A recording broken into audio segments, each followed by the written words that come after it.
કેરળથી આવેલા વ્યક્તિનું સુરતમાં ભેદી મોત નીપજ્યું છે। કેરળથી સુરત ખરીદી કરવા આવેલા દંપતી રિંગ રોડ ખાતે આવેલી હોટલ ટેક્સ પ્લાઝોમાં રોકાયા હતા, જે બાદ તેઓએ 7 માળેથી લિફ્ટ બોલાવી અને મૃત યુવક નીચે પટકાયો હતો, જે બાદ યુવકનું મોત થયું હતું। આ સમગ્ર મામલે હોટલ મેનેજમેન્ટ દ્વારા બેદરકારી દાખવી હોવાનો આક્ષેપ પરિજનોએ કર્યો હતો।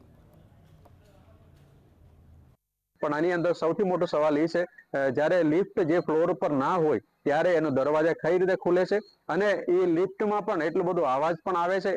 એનું જે ઉપર નીચે જે જવાનું ગતિવિધિ છે એમાં પણ શંકાસ્પદ છે।